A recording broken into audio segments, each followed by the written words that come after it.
안녕하십니까. 네, 오늘 빠세 초대석에서는요, 대한민국 최고의 정비사업 전문가이기도 하시고요.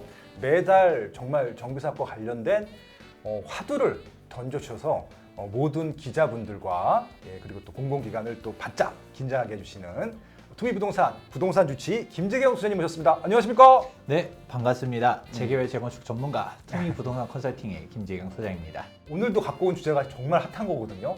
기대해 보시면 좋을 것 같습니다.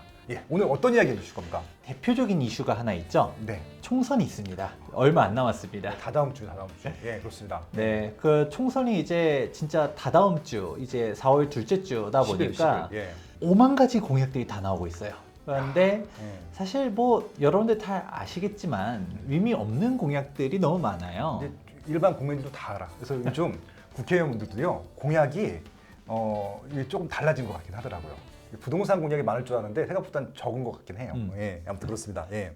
조금 우려되는 사항도 하나 있고, 네. 그리고 정말 기대되는 사항도 있어서 아, 좋습니다. 각각 조금 눈여겨보면 좋을 만한 사항들을 하나씩 준비해 보았습니다. 바로 어제 이제 재개발 재건축 활성화한 방안에 대해서 발표한 사항이 있거든요. 네.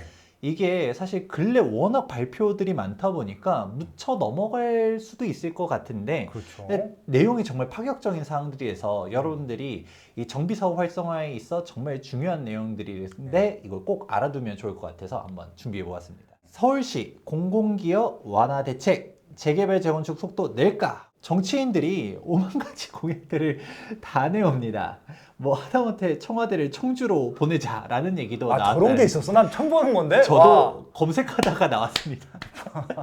5만 가지 공약들이 다 있대요. 제가 관심이 없었구나. 진짜 네. 5만 가지 공약이 다 있네. 말도 안 되는 공약들 전수조사했다라고 하는데 네. 현실성이 있을 수도 있고 제가 뭐 가능성이 떨어진다고 한 건 아니고요. 네. 이 기자님들께서 추산했다라고 합니다. 네. 그런데 이 많은 공약들 어떻게 따지면 오죽하면 공약이 아니라 이 공약이 빌공짜를 써서 의미 없는 사항이다라는 얘기들도 나오고 있어요. 좀 유의미한 것들도 있긴 한데 사실 엊그제 같은 경우는 강북 대개조 하면서 강북 정선시대 발표도 있었어요. 근데 이거는 제가 한번 보면서 이건 너무 대놓고 총선용이다라는 게 제 사견입니다. 사실 서남권 대기조도 발표는 했었어요. 오히려 서남권 대기조는 조금 의미 있는 사항이라도 있기는 한데 네.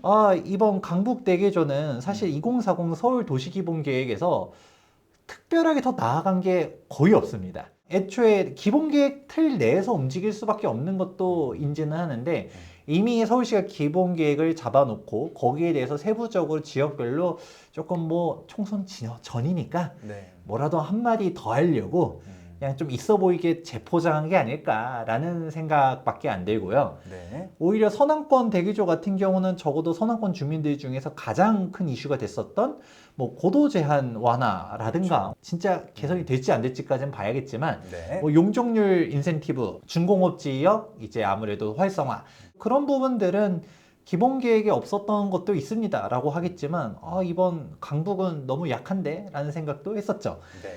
그런데 이런 대책들이 연달아서 계속적으로 나오다 보니까 2024년도 3월 네. 27일 서울시 보도자료도 제가 사실 조금 안타까운 거는 네. 서울시가 계속 발표하는 것들 중 하나 아닐까.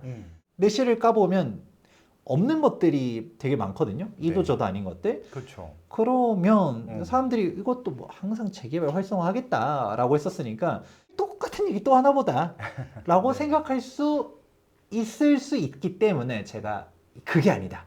얘는 정말 재개발 재건축 전문가 입장에서 그리고 저도 도시계획을 전공하는 사람 입장에서 봤을 때 정말 혁신적인 사항들이 많이 들어가 있었고 재개발 재건축 활성화에 도움이 되는 내용들이 많이 내포되어 있거든요. 네. 그래서 한번 상세하게 풀어볼까 합니다. 아유, 좋습니다. 네. 아마 이 방송은 여러분들이 최초로 보시는 방송입니다. 네. 우선 타이틀이 있어요. 기사들 보다 보면 사업성 개선 규제 완화 특단 대책이다. 재개발 물꼬가 틀까라고 바라보는 기사들도 있고 네. 또 다른 기사 같은 경우는 압구정, 여의도, 와. 시범 재건축길이 터질까? 네. 공공 부담이 대폭 완화된다라는 기사들이 나옵니다. 위례적으로 하는 건가라고 하기에는 네. 실제로 해당 단지들 콕콕 집은 이유들도 있긴 하거든요. 아. 그 부분들을 한번 이해해 보시면 좋을 것 같은데요. 네. 그러면 이번 대책 자체는 키워드를 딱 한 가지로 꼽자라고 하면 공공기업 완화라고 보시면 됩니다. 아, 공공기업 완화. 그렇죠. 저게 또 사업성 발목 잡는 데도 많고 여러 가지 이슈가 있었죠. 뭐 학교 용진이 뭐 이게 기타 등등해서 아무튼 저도 궁금합니다. 어떤 내용일지. 대책들을 한번 쭉 살펴보게 되면 정말 많은 내용들이 포함되어 있어서 한 번씩 천천히 읽어보셔도 좋을 만한 사항들이 많은데요. 네. 사실 좀 어려워요. 네네. 이게 아시는 분들은 보고서 우와 이런 거를 했다고 생각할 수 있을 텐데 네. 잘 모르시는 분들이 보았을 때는 이게 뭐 좋은 것 같긴 한데 얼마나 좋은 건가를 체감하기가 어려울 수 있기 때문에 네. 제가 오늘 이 시간 한번 쭉 풀어드리는 사항 잘 알아보시면 좋을 것 같은데요. 네. 미리 말씀드리자면 음. 이게 용적률에 대한 이해가 좀 필요하긴 해요. 네. 그냥 알아듣기는 좀 어려울 수 있습니다. 안 그래도 제가 한번 용적률 관련해서도 빠숑의 세상 답사기에서 한번 풀어볼 필요성이 있겠다 생각은 하고 있었었는데 네. 이번 대책이 제 생각과 상관없이 바로 어제 발표가 되는 바람에 부랴부랴 이걸 준비했는데 사실 용적률을 너무 깊게는 못 들어가고 그래도 이 대책을 이해함에 있어서 꼭 필요한 사항들 선에서 좀 설명을 해드릴 테니까 한번 집중해서 들어보시면 좋을 것 같습니다. 야, 좋습니다. 오늘 용적률에 대해서는 한번 좀 확실하게 알아보는 시간도 갖도록 하겠습니다. 네. 사업성 보정 개수를 도입하겠다라는 사항이 들어왔어요. 보정 개수. 네. 그런데 여기서 여러분이 잘 모르는 용어가 등장합니다. 네. 보통 우리가 사업성을 높여주겠다라고 네. 하면 대표적인 게 용적률 인센티브거든요. 그렇죠. 용도 변경해서 막 그 뭐 주거 용지를 뭐 준주거로 해둔 뭐 그쵸. 그런 거 말씀하신 거잖아요. 예. 맞습니다. 예. 종상향을 종상향, 시켜주겠다 종상향. 이런 네. 얘기들이 많은데 네. 이번 내용들 보다 보면 종상향 내용이 아예 없는 건 아닌데 네. 역사권 종상향도 해주겠다라는 내용이 있긴 한데 네. 보다 보니까 사업성 낮은 단지에 보정 개수를 적용해서 사업성 개선해 주겠대. 그리고 분당이 감소되겠죠. 네. 그러니까 뭐 허용 용적률이라는 용어가 나옵니다. 허용 용적률. 야, 저도 처음 들어보는 것 같은데. 허용 용적률을 종전 10-20%에서 20에서 40%로 확대 적용하도록 하겠다라는 얘기가 나옵니다. 일반 사람들이 알아들을 수 있을까라는 생각이 든 거죠. 네. 최근에 또 네. 건축물을 또 신축하셨잖아요. 건물 찾아간 영상을 제가 빌사람 채널에서 본 것 같아서 오늘 업로드 됐던데. 때마침 그래서 너무 멋있는 건물. 네네. 또 벽돌 그 감성이 제 테마랑 좀 맞더라고요. 아, 그래요? 네. 그 올드한 데고. 그 올드한 감성이 좋은 것 같아요. 어떤 얘기를 하고 싶어서 그런 거냐면 용적률을 최대한 맞춰서 신축을 하게 되잖아요. 그렇죠. 그러면 많은 건축주들의 입장에서는 용적률을 최대한 다 찾는 게 정말 중요합니다. 그러니까 이제 제 거 사례 한 30초 말씀드리면은 제가 부지가 작아요. 50평 정도 되는데 제 2 주거야. 그럼 용적률이 이제 그 예를 들어서 200%거든요. 근데 그 전에 낡은 주택일 때 100평도 안 쓴 거예요. 연면적을. 근데 그래서 이거를 그냥 리모델링 하기 너무 아깝잖아요. 그래서 이제 대지는 50평인데 용적률 이제 200% 하게 되면 우리가 위에 올려서 100평을 쓸 수 있는 거잖아요. 그러니까 이제 나는 연면적이 2배로 늘어날 수 있기 때문에 그거 찾아 먹으려고 신축을 한 거죠. 그쵸. 리모델링을 안 하고. 예. 네. 예, 그렇습니다. 토지 용도를 활성화하기 위해서는 네. 사실 이거를 어떻게 해야 고도화할 수 있을까라는 부분들을 고민할 수밖에 없는데요. 네. 근데 이 용적률 얘기를 갑자기 왜 하느냐? 네. 우리는 당연히 사익을 추구하는 사람들 입장에서는 용적률 최대한 다 활용할 수 있는 게 최선이겠죠. 그렇죠. 그런데 이 허용 용적률 얘기는 좀 어. 이따가 다시 얘기해 드리도록 하고요. 네. 용적률 하면 보통 일반적으로는 이제 용도 지역을 대표적으로 얘기하는데 이제 용도 지역에 여러분이 잘 아는 그 주상공록이 등장하고요. 그리고 이 주상공록 내에는 우리가 주거지역도 많이 들어봤죠? 네. 여기 전용 주거지역, 일반 주거지역, 준주거지역 있고 일반도 1종, 2종, 3종 이렇게 있죠. 네. 그래서 빠숑님께서 앞서서 얘기했던 것처럼 2종 일반 주거지역의 조례상 규정은 200% 이하입니다. 그렇습니다. 네. 3종은 250이고요. 법적 상한보다도 조례가 더 타이트하게 규제를 하고 있는 상황이거든요. 네. 그런데 여기까지만 아는 거는 중수. 중수. 근데 고수의 영역으로 가려면 네. 조금 어려운 거. 어려운 거. 이제 용적률 체계가 3종 체계입니다. 기준, 허용, 상한 체계로 가게 됩니다. 아, 이런 게 있었구나. 네. 최대한 심플하게 제가 설명을 해드리도록 하자면 네. 기준 용적률은 내가 찾아 먹을 수 있는 거. 찾아 먹을 수 있는 거. 허용 용적률은 조금만 노력하면 찾을 수 있는 거. 아, 공짜로 주는 게 기준. 네. 조금 노력할 수 있면은 허용. 예, 좋습니다. 상한은 매우 어렵게 찾을 수 있는 거. 상한은 가능은 한데, 야, 이건 모르면 찾아 먹을 수도 없겠네, 저거는. 예. 아, 예. 그냥 이 정도가 여러분의 눈높이를 맞춰서 얘기 드린 거고요. 네네. 디테일하게 설명해 드리자면 네. 허용 용적률은 사실 이것도 요건들이 다 있어요. 그런데 이게 허용 용적률을 조금 뭐 너무 소형 필지 같은 경우는 어렵긴 하지만 네. 그러니까 일반적인 정비 사업 같은 경우는 어렵지 않게 다들 찾아가는 게 허용 용적률입니다. 네네. 그러면 우리가 용적률이 3종 체계에 있다 했었을 때 기준 용적률은 당연히 내 거고 네. 허용 용적률까지는 쉽게 우리가 할 수 있다. 상한은 네. 대표적으로 기부 체납이 필요합니다. 아, 기부 체납이 여기서 나오는 거구나. 네. 예, 야. 또 여러분들이 싫어하는 임대주택들을 넣어야지만 예, 공공기업. 그렇죠. 야. 공공기여를 해야지만 받을 네. 수 있는 게 상한 용적률이다. 이 정도로만 이해하고서 넘어가시면 좋을 것 같아요. 야, 우리 이제 일단 초보에서 중수까지 올라왔어 이제. 네, 고수의 영역까지 여러분들을 제가 이끌어 가도록 하겠습니다. 네, 고수 직전까지 왔습니다 이제. 네. 그래서 이 용적률이라는 거를 여러분들이 보통 되게 그냥 1종, 2종, 3종 이런 식으로 얘기하지만 네. 사실 생각보다 이 종에 대한 부분들이 디테일해요. 원래 3종이었었다라고 하면 제가 설명드렸잖아요. 250%라고. 네. 그냥 원래 내가 2종이었다. 그럼 200%였었겠죠? 네. 사실 우리가 이렇게만 얘기할 수 없는 게 이게 종 상향이 되는 경우들이 있잖아요. 그렇죠. 그러면 보통 내가 종전 2종이었는데 3종이 됐어. 그럼 바로 내가 250%를 가져갈 수 있느냐?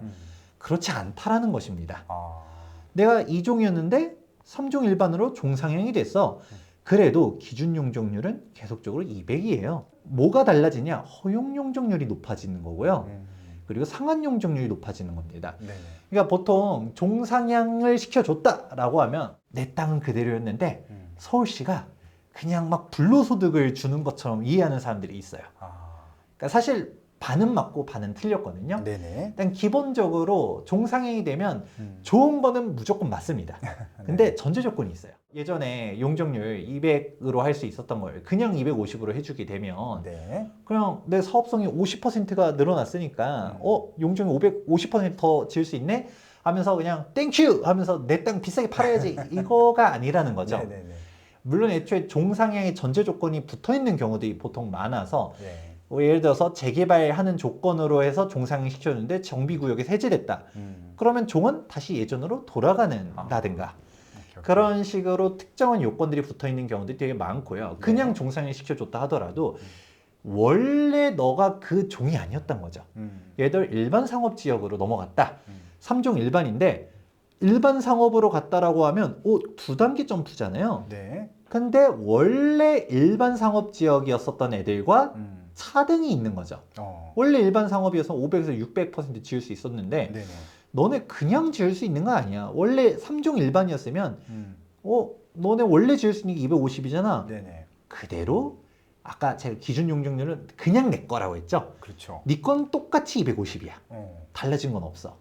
근데 허용 용적률을 예. 600으로 늘려줬는데 네. 허용하려면 제가 약간 요건들이 있다는 얘기 했죠? 그렇죠. 이 요건들을 만족하면 주는 거고 너네들이 정말 좋아하는 상한 용적률 800%까지 다 찾아가고 싶으면 과도한 공공기여를 해야 된다. 종상향이 됐다 해서 용적률 빵빵 튀어 올라가고 이게 아니다라는 개념을 일단 깔고 가셔야 됩니다. 그럼 이번에 그 여의도 같은 경우가 종상향을 해줬잖아요. 네. 어디에 해당되는 거예요, 그럼? 이거죠. 3종이었는데 3종이었는데 일반 상업으로 일반 됐으니까 상업으로. 우리가 기준 용적률 바뀐 게 없다. 이걸 일단은 이해하셔야 돼요. 일반적인 사람들은 오씨 우리 용적률 높아졌다는데 왜 이렇게 공공기여를 많이 해야 돼? 라는 얘기가 그냥 나오거든요. 그러니까 이번에 한양 아파트 뭐 이게 추가 분담금은커녕 배당금을 받잖아요. 이게 종상향하고 나니까. 야, 그런 거네요. 진짜. 그렇죠. 환급금 받는 경우들까지 있다 보니까 예. 이제 그런 얘기들도 나오는데 네네. 네, 좀 디테일에 들어가면 조금씩 다른 사항들이 네네. 있긴 하지만 네. 일률적으로 적용되는 건 아니긴 한데 조금씩 차이는 있을 수는 있어요. 이제 제가 정리한 자료 한번 보도록 할게요. 보았을 때 3종 일반 주거 지역인데 2종에서 3종으로 넘어왔어요. 네. 조례상 3종 일반 주거 지역의 조례상 기준이 250이니까 이걸 이렇게 준다는 거죠. 너 기준 용적률은 계속 200이야.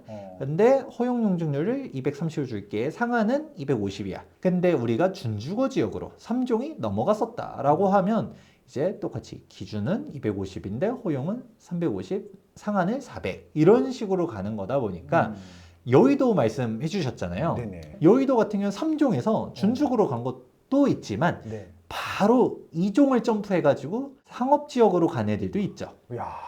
그러면 네.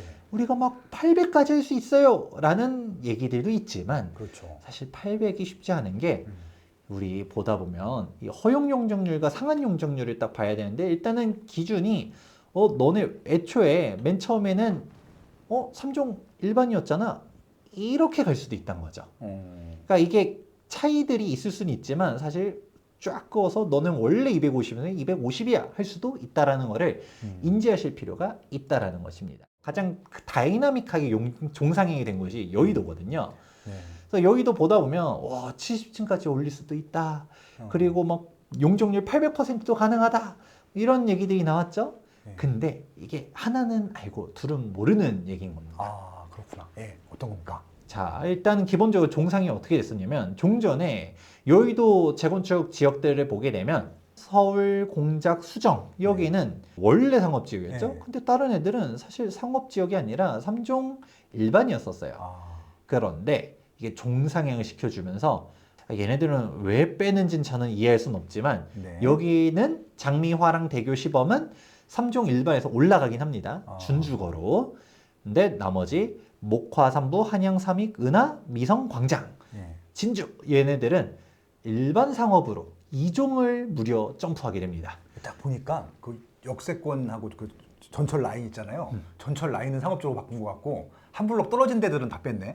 또 뭐 학교 얘기도 있긴 해요. 학교요. 근데 네. 사실 한강변 쪽을 더 높여줘야 되는 거 아닌가라는 생각도 하지만 일단은 뭐 제가 알겠습니다. 네. 수립한 건 아니니까 일단 이 기준으로 봤을 때 기본적으로는 종상이 됐으니까 다들 막 너무 좋아하잖아요. 그렇죠.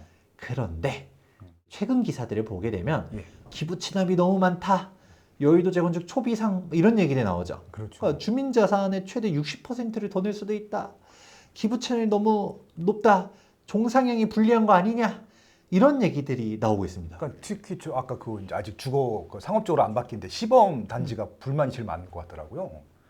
근데 시범뿐만 아니라 다른 데들도 딴 데 마찬가지겠지만. 예. 네, 다른 데들조차도 일반 상업으로 된 곳들도 이거 종상향 되고 사업성 엄청 좋아진 줄 알았더니 막상 보니까 서울시가 숟가락 들고 기다리고 있는 거죠. 그렇죠. 일반 조합원들 입장에서는 이거 서울시가 양아치다 삥 뜯는 거 아니냐라고 보겠지만 네. 조금 아는 사람 입장에서는 저게 원래 그렇거든요.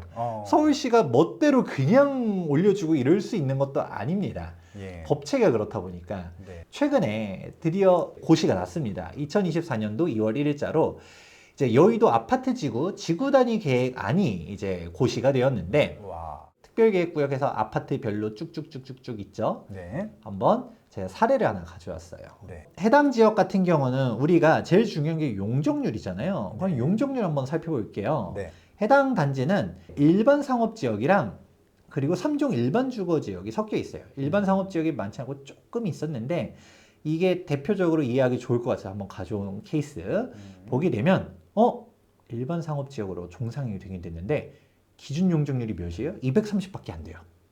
일반 상업인데. 오. 제가 아까 얘기 드렸죠. 너네 원래 3종 일반이었잖아. 아. 너네 3종 일반에 기준 용적률 230 잡고 있었으니까 음. 너네 거가 원래 230이니까 그거는 그냥 줄게. 음. 허용 용적률이 있죠. 네. 허용 용적률은 조금만 노력하면 받을 수 있다 얘기해 드렸죠. 그렇죠. 그렇죠. 허용 용적률을 많이 해줬으면 모르겠는데 350밖에 안 해줘요. 상한 용적률이 800 이하인데 상한 용적률 아까 제가 뭐라 했죠? 과도한 과도한 기부 뭐 그쵸. 공공 이렇게 체납, 뭐 기부 체납, 공공기업, 공공기업, 임대주택 등이 임대주택. 필요하다라는 네. 얘기를 해드렸죠. 그렇죠. 그러니까 언론에서는 800%까지 용적률 상향 이렇게 얘기하는데 네. 실질적으로 보게 되면 정확하게는 350까지 늘릴 수 있는 거다라는 거죠. 800 가고 싶어? 기부 체납해. 이렇게 그렇죠. 시작해야 되는 거죠. 아, 그러니까 원래 일반 상업비였었던 곳조차도 기준 용적률은 400, 허용 용적률은 420, 상한 용적률은 800 이렇게 가다 보니까 생각보다 그렇게 다이나믹하게 개선된 거는 아니다라는 것입니다. 그러면 허용 용적률 관련해서는 우리 살펴보게 되면 장수명 중택, 녹색 건축물, 에너지 효율 등급 뭐 등등등 뭐 이런 거는 요즘 신축 아파트는 이렇게 하지 말라 해도 막 고급화하고 친환경하고 에너지 효율이 되게 좋아요. 뭐 에코 시스템, 뭐 여러분들 유비 쿼터스 뭐 이런 얘기들 하고 있잖아요. 네. 그런 식으로 하다 보니까 허용 용적률 맞추는 거는 생각보다 어렵지 않습니다. 그러니까 뭐 그 안에 들어가는 것들이고 나한테 좋은 것들이 그러니까 뭐 저거는 기꺼이 해줄 수 있는 것들. 그렇죠. 예. 뭐 세대수가 작든가 뭐 네네. 나홀로 아파트 뭐 이런 애들은 이거 맞추는 것도 조금 까다롭긴 해요. 네. 허용도 다 못 찾는 경우도 있긴 한데 거의 어지간해서는 허용은 대부분 찾아간다라고 볼 수 있습니다. 네. 그러면 뭐가 문제냐? 뭐가 문제냐? 결국 상한 찾기가 어렵다. 상한 찾기 어렵다. 상한은 아까 얘기했던 것처럼 기부 체납을 해야 되기 때문에 네. 이게 문제다. 그래서 앞서서 여의도 케이스 보게 되면 3종 일반에서 네. 이제 일반 상업 지역으로 갔다가 최대 800까지 올려준다라고 했었어도 기준 용적률은 그대로 230. 근데 허용 용적률은 아까 350이었나요? 네. 이렇다 보니까 생각보다 늘려준 거는 뭐 없네? 라는 생각을 하는 건 거죠. 이거에 대한 기본적인 이해를 깔고서 다시금 보게 되면 이제 보입니다. 보정기술 도입하게 되면 뭐가 달라진다 했죠? 허용 용적률을 늘려준다 했어요. 아, 우리가 실질적인 용적률을 네. 찾아 먹기가 좋아진다는 얘기겠죠. 그렇죠, 그렇죠. 그러면 아까 이제 상한 용적률을 높여주는 게 아니에요. 막 어. 여의도 800 하던 거를 1000까지 지을 수 있습니다. 막 이게 아니라 네네. 진짜 실효성 있는 용적률을 아. 높여주겠다.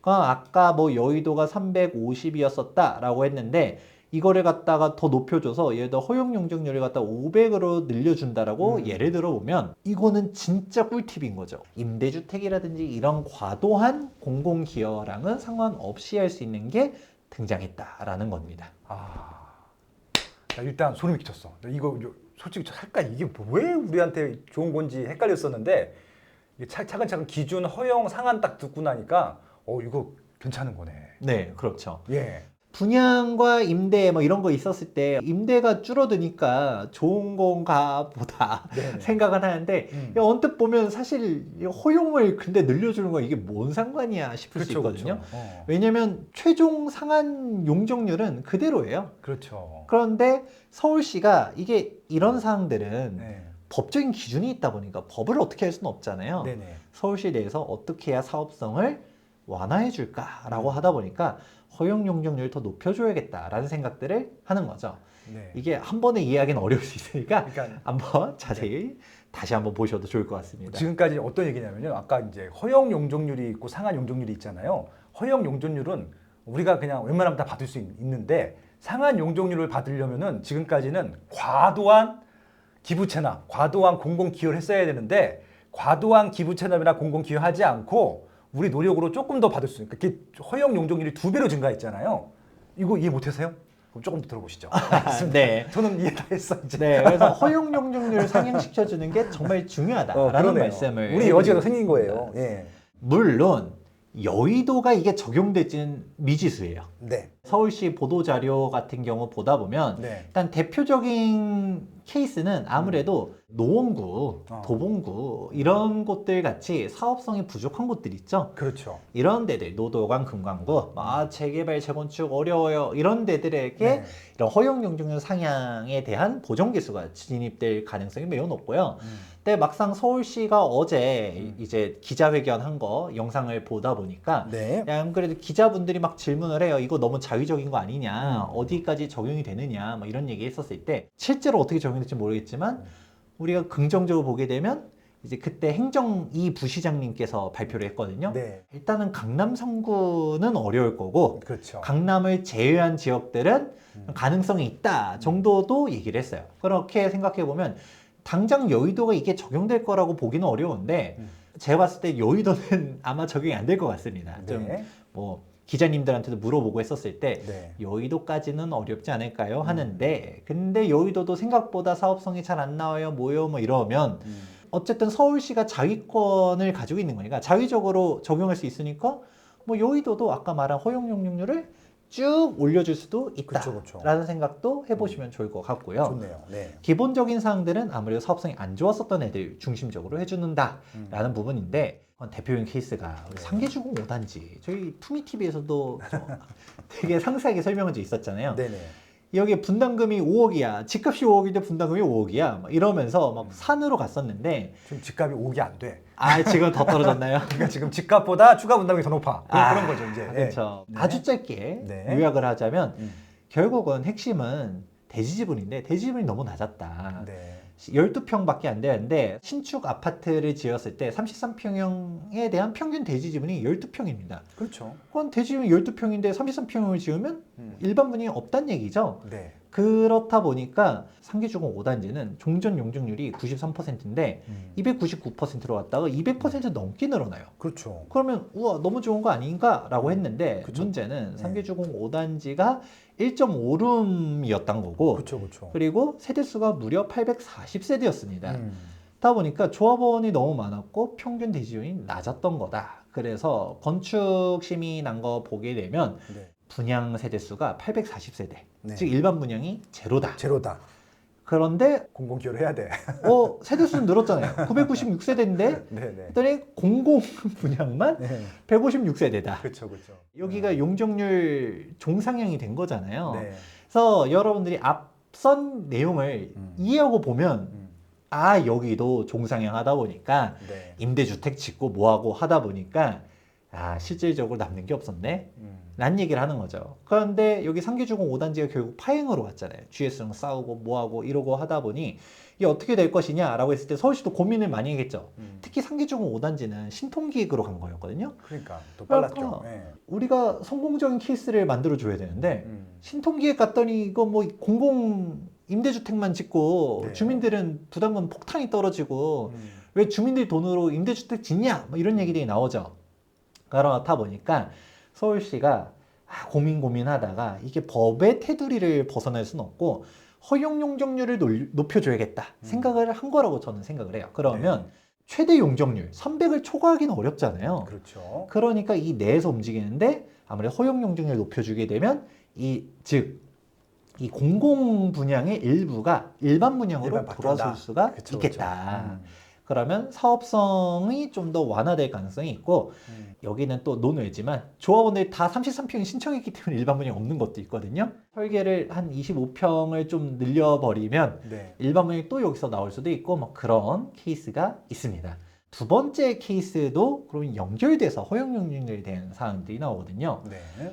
이것도 저도 정말 혁신적이라고 생각이 드는데 네. 기존에 과밀단지들이 있었어요. 네네. 사업성이 너무 어려워요, 안 나와요, 뭐 이런 얘기들이 나왔던 것을 현황 용적률을 인정하도록 하겠다라는 사항이 나왔습니다. 여러분들이 허용 용적률에 대한 사항을 이해했기 때문에 네. 훨씬 쉽게 받아들일 수가 있어요. 네. 설명드리기 앞서서 먼저 그 2004년도에 종세분화라는 게 등장합니다. 2004년도에요. 그전에는 네. 뭐 주상공농 뭐 이 정도로 있었다가 갑자기 네. 1종, 2종, 3종 이렇게 쪼개버린 거죠. 그래서 그래서 대표적으로 목동에서 맞아요, 보다 맞아요. 보면 예. 목동 1단지, 2단지, 3단지는 왜 우리가 2종 이종이하고 일반이냐. 다 3종인데. 그리고 그게 특별한 이유가 있어서 그런 게 아니라 당시 이제 구별로 어디를 3종을 할지 2종을 할지 해라라고 했는데 비율이라는 게 있잖아요. 다 그렇죠. 3종 하면 안 되니까. 목동 1, 2, 3단지 같은 경우는 당연히 3종이어야 되는데 네. 이유 없이 사실상 2종으로 일단은 그렇게 해놓은 거였었어요. 그러니까 주민들이 맨날 조건 없는 종상향을 해야 된다. 그렇죠. 이런 얘기들을 하는 거잖아요. 근데 서울시는 그럴 수 없다. 너네만 특혜를 줄 수 없다라고 하는데 사실 뭐가 정답인지는 전 모르겠지만 아니 그게 이슈였던 게 뭐냐면은 그때 이제 2004년도에도 목동 아파트 주민들이 이의를 제기를 했었대요. 근데 이거 나중에 그냥 되는 거예요라고 그쵸. 바꿔주는 거라고 서울시 그때 공무원이 그렇게 했던 것들이 기록이 남아 있어. 네. 그게 좀 문제인 거잖아. 예. 아, 그렇죠. 예. 근데 제가 서울시 입장이 이해가 안 되는 것도 아니에요. 왜냐면 그게 종세분화가 예. 너무 엉망으로 한 데가 너무 많아요. 그냥 진짜 말 그대로 근거 아니야 이렇게 네. 그냥. 예를 들어 역세권이라고 해서 뭐 3종 원래 네. 종체계는 그렇게 해야 되거든요. 네. 근데 그게 아니라 여기 이미 아파트면 3종, 예. 여기 단독주택이면 1종, 네. 그냥 이런 식으로 한 거라서 맞아요, 맞아요. 뭐 하나를 인정해주기 시작하면 다 들고 일어날 거라는 것도 이해는 되고 네. 당연히 목동 주민들 입장도 당연히 이해가 되고 그쵸, 황당한 거죠. 그러니까 사실 예. 너무 이런 종세분할을 할 때 제대로 된 연구 없이 한 폐해라고 볼 수 있습니다. 이런 아파트들은 너무 네. 문제가 심각하잖아요. 우리는 그렇죠. 너무 억울해. 더군다나 사실 종세분할을 하게 되면서 이제 어떤 문제가 발생하느냐.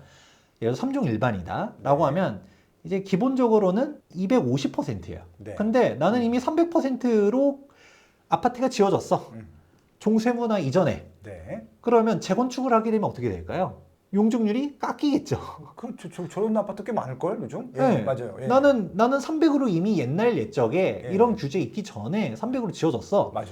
근데 지금은 250이래. 예. 그런데 법적 상한인 300%까지 가기 위해서는 제가 뭐라 했죠? 기부 채납이 필요하다. 그러니까 1대1 재건축도 안 되는 거예요. 오히려 임대주택 짓고 그 주민들 중에서 현금 청산자로 이제 돌아서게 되고 네. 그러니까 이럴 순 없는데 하면서 뭐 리모델링이 좋아서 가는 게 아니라 어쩔 수 없이 리모델링으로 선택되는 단지들도 있었던 거거든요. 그러니까 2000년도 초반 아파트는 저거 다 해당될 걸 아마. 그때 그쵸. 용적률이 다 거의 300% 가까이 있었거든요. 290, 200% 후반대들. 예. 그러니까 여기는 어떻게 되느냐라는 네. 문제들이 있었는데 이 종전 용적률을 인정해 주겠다라는 겁니다. 아. 이러한 사항을 인지하고서 보게 되면 이 표가 이해됩니다. 현황 용적률이 네. 268%였어요. 네. 그러면 너네 원래라면 이걸 인정 안 해주고 허용 용적률, 아까 허용 용적률 기부 채납 없이 그냥 쉽게 할 수 있는 용적률이 했잖아요. 네. 그게 230%였어. 그러면 그러면 그 위에 있는 상한을 찾기 위해서는 그 부분에는 과도한 기부 채납들, 임대주택 때려 지어야 되는 문제점들이 있었는데 네. 이거를 해결하겠다. 그래, 너네 현황 용적률 인정해줘서 여기까지는 지을 수 있고 그 이상 짓는 거는 너네가 용적률 더 찾아먹는 거잖아요. 그렇죠. 여기에서만 임대주택 요구하겠다. 즉 어떻게 따지면 종전 용적률 범위 내에서는 사실상 허용 용적률처럼 인정해주겠다라고 이해하셔도 되는 것이죠. 네네. 재건축 사업성 안 나와요 하던 곳들 네. 여기가 우르르 재건축 사업성이 높아질 가능성이 있죠. 네. 다시금 상계동 한번 보게 되면 저는 이런 대책들이 상계동 일대를 타겟팅한 거라고 좀 보이고 있거든요. 그러니까 이제 동북권 설명할 때 발표했겠죠. 그렇죠? 예. 그러니까 보다 보면 용적률이 200% 전후라고 우리가 통상 얘기하지만 200이 넘어가는 단지들이 많지. 보다 보면 네. 많아요. 네. 이게 뭐지? 300도 있어. 막 네. 그런데 얘네들은 답이 안 나오겠다. 이 재건축 어떻게 하냐? 오히려 용적률이 깎이면 이건 재건축이 아니라 리모델링 해야 되는 거 아니냐? 네. 라고 말이 나오던 단지들을 재건축할 수 있도록 해준다는 거죠. 네. 그러면 사실 이게 일희일비하는 상황들이 나올 수 있습니다. 당장 리모델링으로 가던 단지들 입장에서는 이러면 리모델링을 왜 해? 라는 얘기가 나올 수 있겠죠. 네. 재건축으로 돌아설 수 있는 가능성이 훨씬 더 열려졌거든요. 네. 또 문제점이 있습니다. 전에도 얘기했었던 것처럼 저는 리모델링 무조건 안 좋아요. 이런 얘기가 아니에요. 네. 근데 리모델링 조합이 일단 설립된 곳들은 네. 게르기예요. 그러니까 제가 봤을 때는 리모델링이라도 빨리빨리 할 필요가 있다라고 봅니다. 괜히 이거 리모델링 특히 이거 청산하고 다시 조합 설립하고 이게 너무 오래 걸릴 수 있기 때문에 네. 조금 현명한 판단이 필요하긴 한데 아직 리모델링 조합이 설립 안 된 곳들은 당연히 재건축으로 가는 게 유리해지겠죠. 그렇죠. 여러분들 입장에서는 이런 부분들도 영향이 있을 수 있겠다. 이해할 필요가 있다. 그러면 이 허용 용적률이라는 개념을 알아야지 이런 사람들이 보이는데 네. 그냥 보면 뭐야 대충 좋은 거가 보지 이 정도밖에 안 되는 거죠. 그리고 우리가 종상향 할 때 공공기업 관련해서도 종종 15%를 10%로 완화해 주겠다 라는 사항들도 있죠. 네. 그리고 이거 정말 재밌었는데 네. 이제 기부채나 건축물에 대한 인센티브도 강화해 주겠대요. 종전에 0.7%를 1.0을 상향해 주는데 네. 전제 조건이 있습니다. 뭡니까? 다 해주는 게 아니라 지역 필요시설이라든가 전략 육성시설만 해주겠다라는 것이죠. 전략 육성시설 또 뭐야? 그 전략 육성시설이 뭐가 될지는 아마 지켜봐야겠지만 네네. 제가 봤을 때는 이걸 거라고 봅니다. 네. 데이케어 센터라고 하잖아요. 지원. 그래서 여의도 시범에서 막 얘기 나왔었던 게 주민들 입장에선 싫다라는 거죠. 극단적으로 말하시는 분은 치매센터 치워라 라고 말하시는 분들도 있거든요. 이런 시설이 필요한 거는 맞아요. 아무래도 이제 고령화 사회로 가면서 이런 필요성이 있는데 결국 님비 핀피잖아요. 우리 집 앞에도 아니고 우리 집 뒷마당도 싫어 라는 게 이제 님비 핀피인데, 근데 결국은 서울시 입장에서는 이거가 필요하긴 하고 서울시가 또 땅도 없잖아요. 네. 서울시가 땅을 가지고 있는 곳에다가 시설을 세우려 해도 주민들이 결세 받는 거잖아요.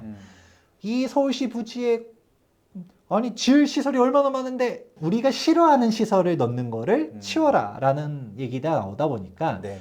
인허가권을 무기로 여기 재건축 재개발할 때 넣어버리면 일석이조겠네 하면서 머리 생각했는데 주민들이 정말 싫어하죠. 그러니까 이거를 좀 봐줘야겠다 생각한 겁니다. 그래서 우리가 상한용적률 적용할 때 기부 체납을 하려고 했었을 때 땅을 기부 네. 체납하는 것도 있고 시설로 기부 체납하는 것도 있는데 이 시설에 대한 거를 1.0에서 1.2까지 높여줄 수 있다라는 얘기가 나옵니다. 종정 0.7에서 여러분들 또 물어볼 수 있어요. 서울시 발표는 1.0인데 이거 1.2는 뭐예요? 라고 할 수 있을 텐데 제가 봤을 때 1.0에서 1.2까지도 해줄 수 있을 거라고 봐요. 여러분들이 잘 몰라서 그렇지만 이미 상한용적률 관련해서 지구 단위 계획들은 1.0에서 1.2가 도입이 됐어요. 네네. 찾아보다 보면 2024년도 1월 1일자 보도자료를 보게 되면 이미 이런 허용용적률 관련해서도 공공기여 더해주겠다. 이거는 원래 종전에 2022년도 10월 달에 이런 개수에 대한 부분들을 한 차례 올려줬었거든요. 네. 근데 그게 도시정비 사업에서는 없었던 것 뿐이에요. 그거를 써보고 보니까 괜찮네. 그리고 주민들이 반대도 심하니까 여기도 가중치를 올려주겠다라는 거고 서울시 발표는 1.0이지만 이게 1.0에서 1.2까지 종전에 상향해 준 케이스가 있기 때문에 네. 여기까지도 올라갈 가능성들도 있다. 인지하시면 좋을 것 같습니다. 네네. 그러면 이런 사항들이 있잖아요. 그리고 또 중요한 게 있죠. 공공기여 중에서 임대주택들이 짓게 되는데 이거 매입비도 현실화하겠다라는 사항들도 있어요. 표준건축비가 있고 기본형 건축비가 있는데 임대주택들은 표준건축비로 갑니다. 그렇죠. 보게 되면 조건들에 따라서 좀 다르지만 좀 비싸다 친다 하더라도 제곱미터당 110만 원 정도밖에 안 돼요. 그럼 우리가 평당으로 계산해 보면 뭐 330, 뭐 그렇죠. 300, 뭐 40 정도 되겠죠. 이게 낮은 건 맞긴 한데 네. 사람들이 언뜻 보면 지금 막 공사비가 막 다 700에서 800인데 너무 싸다 할 수 있겠지만 사실 실질적으로 더 후려친 겁니다. 여기는 공급 면적 기준이에요. 공급 면적으로만 짓나요? 그러면 지하 주차장은 조상신이 지어주나요? 지상에 이제 공원들은 누가 공짜로 지어주나요? 그렇죠. 그러니까 이런 부분들이 있기 때문에 사실 실질적인 임대주택은 그냥 원가 이하로 삥을 뜯어가는 겁니다. 그렇다 보니까 이게 문제가 많은데 정비사업 활성화에 있어서 이게 지원이 필요하다는 얘기들은 해도 그렇다고 민간 사업에 그냥 돈을 그냥 줄 수는 없으니까 네. 그것 좀 모럴 해저드가 발생할 수도 있고 적어도 임대주택 원가는 인정해줘야 되는 게 아니냐라고 그렇죠. 제가 여러 번 얘기를 했었는데 이런 사항들도 적용을 해준다라는 거죠. 그러니까 정말 좋은 사항들이 있는 거고, 근데 다만 얘는 서울시 차원에서 할 수가 없죠. 국토부랑 적극적으로 협의하겠다라는 내용이 있습니다. 자, 이게 공공기여의 마지막 부분인데 좀 어렵습니다. 근데 이게 그냥 보면 뭔 상관이야 싶을 수 있어요. 일단 네. 먼저 한번 볼게요. 네. 기반시설을 입체 복합화로 주택 용지를 추가 확보할 수 있도록 하겠다. 도로를 공원으로 해서 입체화하겠대. 건축물 녹지축을 뭐 입체화해서 뭘 이게 뭐 더 지어줄 수 있도록 하고 그러면 좀 더 뭐 이런 걸로 기부 체납하란 얘기용 아니면 아까 말한 시설들, 시설들로도 받겠다. 음. 무조건 땅으로만 받는 게 아니라 네. 이런 얘기가 나오면 일단 기본적으로는 뭐 그냥 받는 용도를 다양하게 하겠다는 거 아닌가? 그냥 이러고 끝낼 수 있거든요. 네. 근데 이거는 잘 모르시는 분들은 이럴 수밖에 없어요. 근데 이게 진짜 혁신적인 겁니다. 자, 그럼 하나씩 들어가 보도록 하겠습니다. 좋습니다. 네. 용적률이 높아지면 무조건 좋은 줄 아는 사람들이 많아요. 용적률이 높아지면 땡큐 아니야? 라고 했는데 네. 우선 앞서서 3종책 얘기했죠. 기준, 허용, 상한. 상한. 그러니까 우리가 허용까지는 쉽게 가도 상한 가는 거는 네. 기부 체납 많이 해야 된다라는 얘기들을 해드리기도 했는데 그렇죠, 그렇죠. 근데 여기 이 기부 체납에 있어서도 땅을 내게 되면 이게 실질적으로 체감 용적률은 확 떨어집니다. 이게 무슨 말이냐? 아까 이 산식 봤었죠? 종전의 용적률이 400%였다 라고 하면 400% 땡큐! 뭐 이렇게 생각할 수 있을 텐데 사실 이걸 딱 그냥 늘어나는 게 아니에요. 대지 면적을 기부 체납해서 예를 들어 10%를 기부 체납했다. 네네. 땅이 그만큼 줄어들었잖아요. 네네. 줄어든 면적의 용적률이 적용되는 겁니다. 100평이다. 대지가 100평인데 용적률이 200%예요. 네. 그러면 연면적은 200이겠죠. 그렇죠. 근데 우리가 종상행을 시켜주겠대, 300%로 해주겠대 라고 네. 하게 되면 그냥 이해하면 100% 용적률이 더 늘어났네 라고 생각할 거잖아요. 네네. 근데 땅을 10%를 뺏어가. 아, 그러면 남은 땅 기준으로 갑니다. 그렇구나. 그러면 우리는 어떻게 돼요?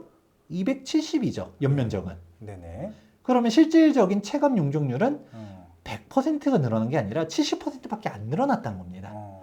땅이 더 많이 빼앗기면 빼앗길수록 체감 용적률 뚝뚝뚝뚝 떨어지는 거고 네네. 여기서 아까 말한 것처럼 허용 용적률이 있고 상한 용적률이 있다는 얘기겠죠. 네. 임대주택으로 또 여기서 빼앗고 뭐하고 하면 체감되는 용적률은 확 떨어진다. 즉 땅이 뺏기는 게 너무나도 안 좋다라는 거죠. 그래서 실질적으로 용적률은 쫙 높여줘도 네. 우리가 아무리 용적률이 1000%예요 라고 해도 그만큼 기부 체납을 많이 하게 되면 실질적인 용적률은 이렇게밖에 안 늘어난다는 거죠. 땅 뺏기는 게 어마어마하게 크리티컬하다 라는 생각을 하실 필요가 있어요. 그러면 땅이 빼앗기는 거는 진짜 안 좋은 케이스. 네. 그 다음으로 안 좋은 거는 건축물이 빼앗기는 거. 네네. 그 제일 좋은 베스트는 현금을 내는 거예요. 현금을 내게 되면 땅 안 빼앗기고 용적률만 늘어나잖아요. 네네. 그렇다 보니까 우리가 토지가 제일 안 좋은 거, 그 다음에 건축물, 제일 좋은 거는 현금 이렇게 이해하실 필요가 있는데 그럼 다시 이해가 되죠. 아까 가중치 0.7을 준 이유가 건축물보다는 서울시는 땅을 선호한다라고 이해할 수 있는 거죠. 그러네요. 근데 이게 하도 주민들이 반대하니까 그러면 특정 시설 관련해서는 서울시가 인정하는 주요 시설은 이 가중치를 1로 해줄게 라는 사항이 일단 있는 것이고 네네. 우리가 앞서 얘기했던 것처럼 기부채납 관련해서도 현금은 일단 서울시가 안 받아요. 서울시가 돈이 없는 게 아니거든. 네.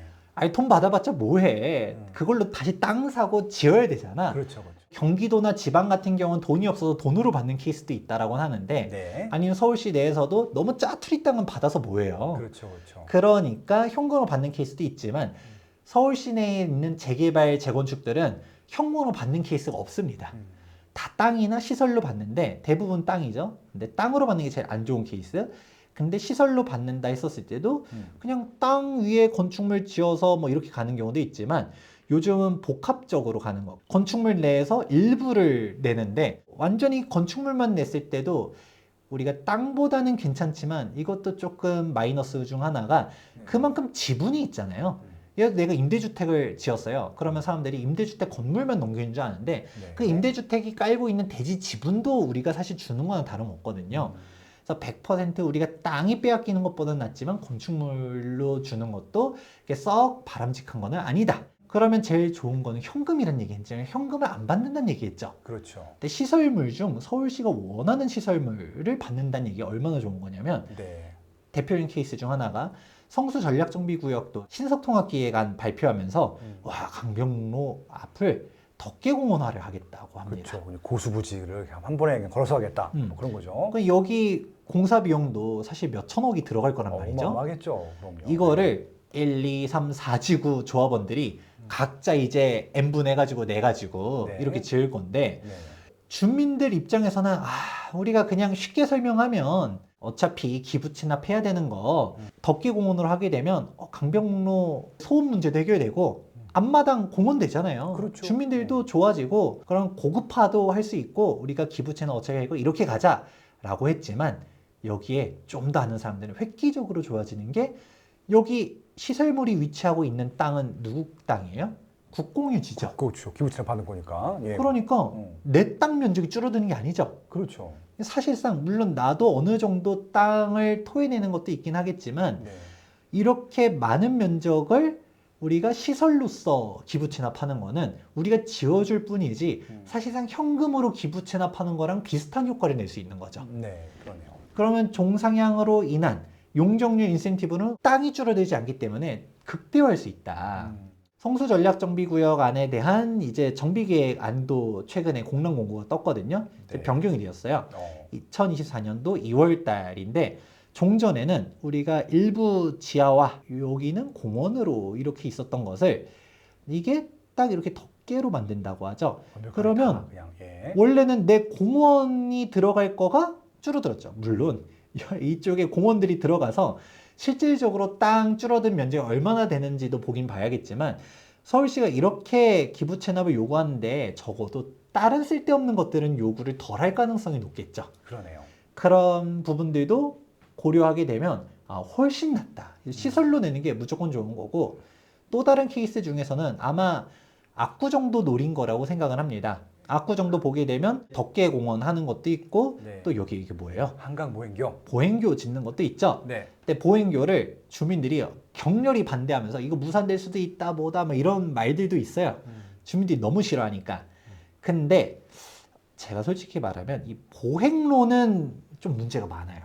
제가 봤을 때 제 말이 정답이라고 말하는 건 아니래도 압구정 사람들이 보행교는 조금 받아들이는 게 좋지 않을까라는 생각을 해요. 이 보행교는 아까 말했던 건 시설로 기부 체납하는 거거든요. 그렇죠. 그리고 내 땅 위에서 시설을 하는 거면 그만큼 땅도 주는 건데 이건 땅이 아니잖아요.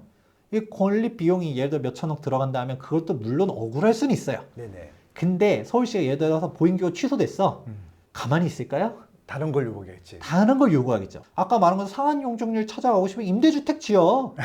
임대주택 막 지어. 네. 또 여기 공원 지어. 네. 아니면 기반 시설 늘려. 네네. 여기가 뭐 예를 들어서 한 4천억짜리다. 취소된다 해도 4천억만큼의 뭔가 요구할 거고 솔직히 압구정 땅값이 얼만데요. 네.